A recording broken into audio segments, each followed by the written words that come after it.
Alright guys, welcome back here to LJ Reactions. I will be your host, James. Sorry guys, I've been sick for the last couple of days. Freaking one of my coworkers got me sick at work, but now I don't keep you guys too long for this NXT Takeover Toronto review. I did sleep on it because after the show, there's a bunch of people who said this is one of the weaker NXT shows overall as a show.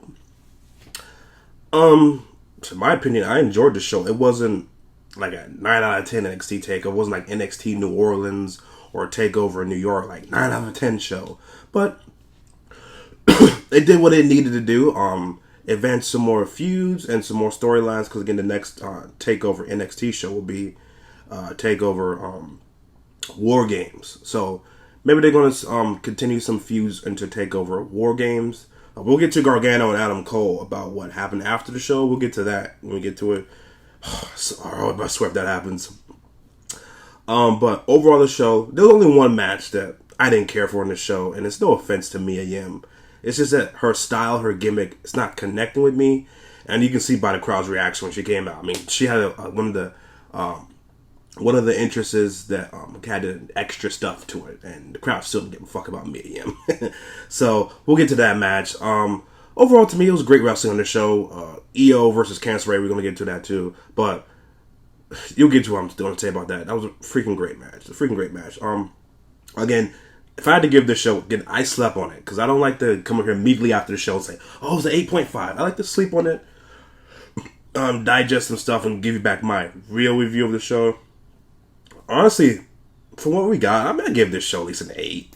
I mean, and guys, out of 26 NXT shows, have any of them have been below a C? Out of 26 shows. And freak on the main roster, we can't even get a C pay-per-view show. But out of 26 NXT shows, none of them have been below a C. That's just to you, Triple H. Thank you, bro. Out of 26 shows, none of them have been below a C. Come on, man. You got to respect Triple H for that. So there's some leeway we give Triple H because, again, we've not been subjectively to crappy NXT shows. So even what Mia Yim and freaking Shayna Baszler did couldn't bring the show down to at least a 7. To me, the main event, the women's match, Io and Candice, and then the opener match, that right there gave this show to me at least an 8. So let's get to the first match because I'm still kind of sick, as you guys can see. Freaking been sick since Wednesday. Street Profits versus the Kyle O'Reilly and Bobby Fish. Literally my predictions, most everybody's predictions was NXT, Adam Cole, Bobby Fish, Kyle O'Reilly, Roger Strong would all be walking out with all the belts. Boy. When the show was going throughout the night, I had a feeling like, oh shit, that rumor of Vince McMahon going to be working with NXT, because if you guys have not read rumors, reportedly NXT will be going to 2 hours to Fox Sports 1. And that Vince McMahon will be more hands-on for whatever reason. I don't know why. I was like, oh shit. Undisputed Era lost the tag team opportunity. Roderick Strong lost to Pete Dunne and Velveteen Dream. Oh shit, is Adam Cole going to lose to Gargano and the Undisputed Era going to get called up? I was like, oh god, please no. Please no. So, but anyways, the opening match, Street Profits, Kyle O'Reilly and Bobby Fish. Montez Ford, holy shit, bro. I mean, every time I see this guy wrestle, he just gets better and better. Like, this dude's athleticism is crazy. He has one of the best frog splashes I've seen since RVD and Eddie Guerrero. Hey, Sasha Banks, if you're coming back, it's true, baby. Take notes from Montez Ford how to do the frog splash, because that dude does... That shit is really good, the way he does that frog splash. It's really, really good.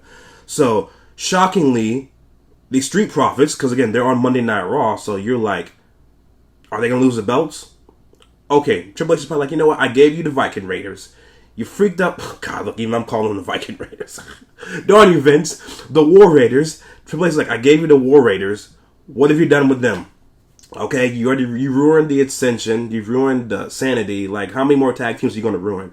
Let me keep the Street Profits for now, Vince. Okay, Triple H. You keep the Street Profits, but I want that guy in the main event. Can you believe, like, talking to Satan, Vince McMahon, he's like, either you give me this guy in the main event, Gargano, or the Street Profits. And Triple H is like, has to pick between the Street Profits or Gargano. Oh my god. But anyways, the Street Profits win. So they're still going to be in NXT. Thank God for now. Because Vince McMahon just ruins every tag team he gets. So Triple H probably had to fight to keep the Street Profits. So Street Profits win here. Again, the next pay-per-view would be War Games for NXT. So we'll see what happens there. Maybe it's the Street Profits and somebody else against Undisputed Era in the War Games. Who knows? Alright, the next match here. EO versus Candice LeRae. Now, I did call in on my man Joe Cronin's show. I told him straight up, bro, this is probably the best women's match that we've seen either main roster or NXT since freaking Royal Rumble, Sasha versus Ronda Rousey. Yes, you goons. Ronda Rousey versus Sasha Banks is the last, literally, that I've seen on the main roster. As far as NXT-wise, I mean, there have been some other decent women's matches, but EO versus Candice LeRae is literally the best women's match I've seen this year. I've seen this year. As far as, and you would call NXT, AEW, main roster, this is the best women's match I've seen on the main, this year. So, freaking love Candice. I believe what JD says. I believe Candice LeRae would be the person to beat Shayna Baszler. However we get there, I think Candice LeRae would be the person who beats Shayna Baszler. The way she fought tonight, she'll be the person to beat Shayna Baszler. But, yeah, this is the best women's match I've seen of 2019. And that's kind of sad. Look at the main roster. How much talent they have in the main roster. Becky, Charlotte, Ember Moon, Asuka, Kairi Sane. And you guys let Io Shirai and Candice LeRae have a better women's match than any of you guys have put on all this year. That's just crazy. All that talent. And Candice LeRae and Io Shirai have had the best women's match of 2019. Fantastic match. Io got the much needed victory here because Jesus Christ, she kept losing to freaking Shayna Baszler every freaking time. Come on, Triple H, you could have pulled the trigger at least one time. But I understand why you didn't pull the trigger. Shayna Baszler's fucking amazing. We'll get to her in a minute. She's amazing. But Io got the much needed win here. Candice LeRae looked like a fucking superstar. She'll be the person to beat Shayna Baszler whenever the time comes for her to beat Shayna Baszler. A little mixed emotions. We'll get to the match here in a second, but Matt Riddle, Killian Dane had a brawl segment here. For whatever reason, I heard Matt Riddle's in the doghouse because of how he's been talking about Goldberg. Like, Vincent, man, you're going to punish Matt Riddle because of the way he's talking about Goldberg? Has Goldberg ever been a great wrestler? Name Goldberg's best wrestling match ever.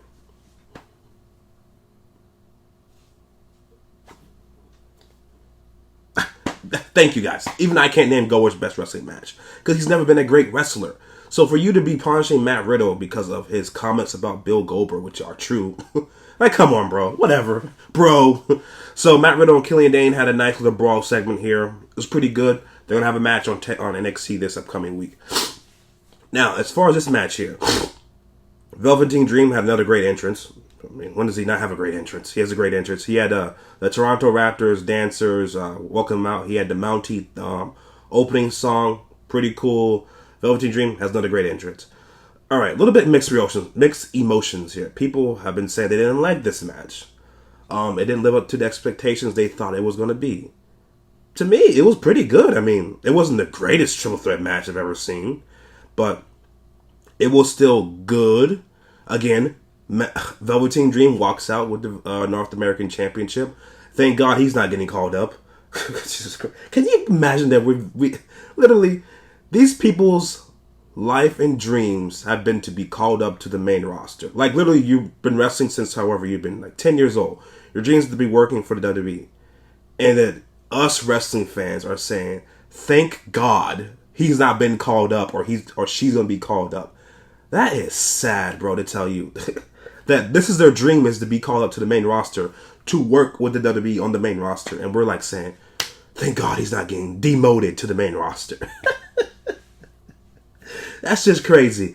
But Dream picks up the victory here. Roderick Strong hit his finishing move on Pete Dunne. He was going for the pinfall. Dream hits the Purple Rainmaker from the top rope onto Roderick Strong. Throws Roderick Strong out the way. Pins Pete Dunne, gets the 1-2-3 here. As far as Velveteen Dream, where does he go from here? I guess, again, maybe Roderick Strong, another match. But thank God Pete Dunne's not getting called up either, because Pete Dunne did have an interview. And he stated that his dream is to be the North American Championship. Thank God. Pete Dunne won't be called up either. Jesus Christ. So, On to what may have been. Now, this is no disrespect to Mia Yim. Yes, she's been wrestling for a long time. I've seen her at some of the house shows here in Tampa. Listen here.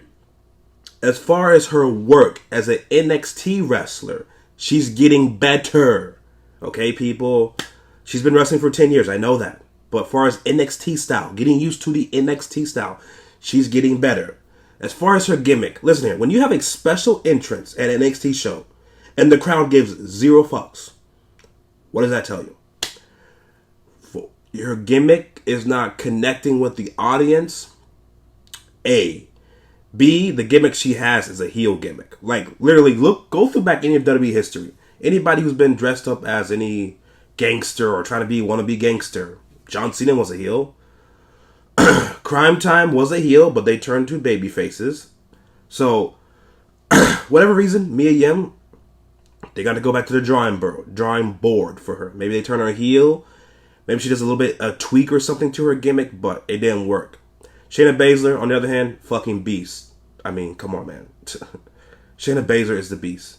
So, listen, when Shayna Baszler loses to Candice LeRae, if your first feud is not Becky Lynch versus Shayna Baszler, you're doing something wrong. Unless Ronda Rousey's back in time, whatever, and you want to do Baszler versus Becky Lynch versus Ronda Rousey at WrestleMania or whenever the hell this match takes place, okay.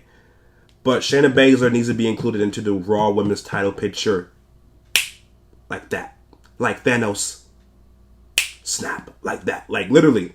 Tell me on the main roster, who is she not better than besides maybe you want to say Charlotte? She's a better women's... Listen here, people. She's a better women's wrestler than Becky Lynch. I'm sorry, people. I am sorry. Go back and look at Becky's best women's match in NXT. Was against who? Was it against Charlotte Flair? I think it was against Charlotte. Becky's best NXT match was against Charlotte. Now, Becky's best women's match on the main roster probably would be against Sasha Banks. And yeah, people just like to freaking cast Sasha to the side. Look at Ronda's best matches against Sasha Banks. Becky's best match against Sasha Banks. Charlotte's best match against Sasha Banks. Come on, people. Shayna Baszler's a better wrestler than Becky Lynch. The only person you can say is Charlotte Flair. That's like this it. She's better than any other else, people. Sasha, if you want to. Listen, when Sasha wants to wrestle, when she's not in the bitchy mood, you can say Sasha's a little bit better than Shayna. But when Sasha wants to wrestle, it's a push. I'll say it's a push. Because from what Shayna started out as and what she is now, far more in advance. So, Shayna Baszler, when she gets called up, should be in the women's title picture immediately. As far as the match between her and Mia Yim, I didn't care for it, guys. I'm sorry. It's just that Mia, to me, again, there's so many other women's wrestlers in NXT you could have picked from. But, again, give other people opportunities. This one missed Triple H. I understand you're giving another person a different opportunity that people may have not seen, but it missed with Mia Yim. So, back to the drawing board, Triple H. Shayna Baszler's next victim for War Games. Line her up. Because Shayna Baszler's keeping that belt until probably, who knows, man. Maybe until the last TakeOver show in January. And then you call up Shayna Baszler, get her ready for WrestleMania. That's probably what I would do. So, main event. How do I dissect this main event for you guys? Put it this way. TakeOver New York is still their best match. Period. This is number 2. Off the bat, people. The singles match. It was okay. Street fight. It was okay. Let's get to this third fall. I don't care about the first 2 falls. I don't care about the first 2 falls. But, first fall, Gargano lost. He used a steel chair on Adam Cole because Adam Cole, first of all, the referee got distracted by Adam Cole. Adam Cole low blows him, and the referee doesn't see it, and Johnny Gargano kicked out. Adam Cole brought in the steel chair, was going to use it. Referee said, no, bro, you use it, I'm disqualifying you. So he took away the chair. Gargano picked up the chair and said, fuck it. He hit him over the back, and he gave up the first fall to Adam Cole. Then the second fall was a street fight. Gargano beating the shit out of him with the chair and stuff, beating him out through the crowd. Gargano ends up winning the second fall. Now, the third fall, there's a lot of speculation. I thought it was going to be a ladder match because, again, we've seen steel cage matches a couple of times in NXT. So, like, using it again, would they use it again? We've seen it a couple of times already. Would it be something different? Hell to be known, these fools had the match that Dean Ambrose was supposed to have with Chris Jericho. Remember the Asylum match that Dean Ambrose was supposed to have against Chris Jericho? This is what Dean Ambrose probably wanted. This is what Dean Ambrose probably wanted to be the Asylum match against him and Chris Jericho. Because the top of the steel cage, there was no escaping. The top of the steel cage was barbed wire bat.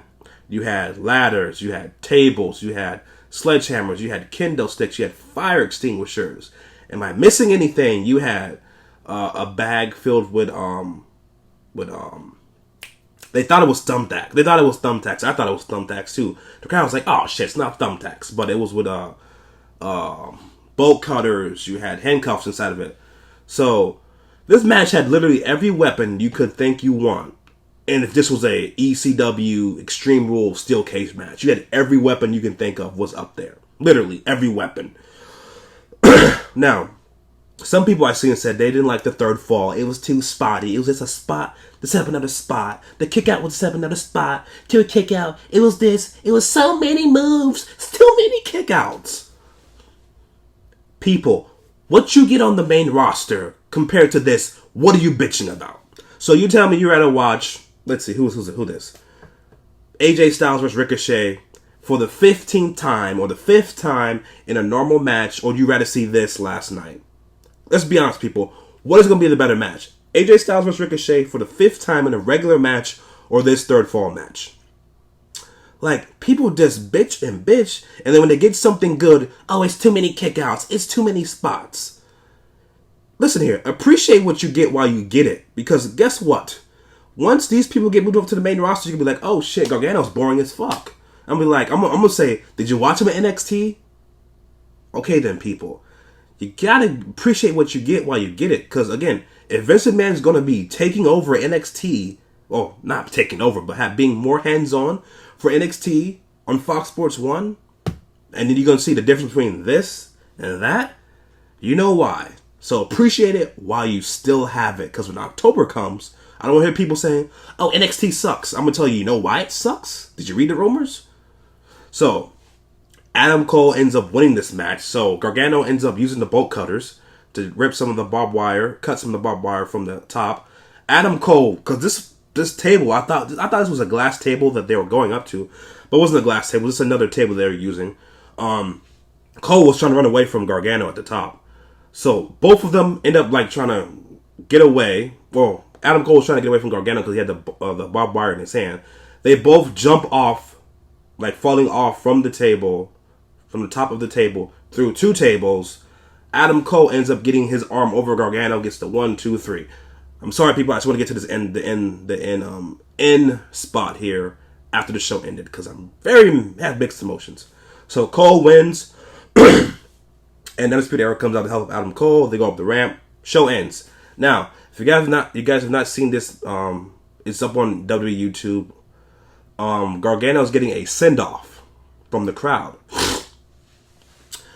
So, looks like this dude is going to the main roster for the 2nd time. The first time he was with Tommaso Ciampa. Ciampa got injured, so they pulled back Gargano back to NXT. Oh, my goodness, people. Gargano's going to the main roster, looks like. Listen here, Vince. If you fuck up Johnny Gargano, do you know how many fans will probably leave?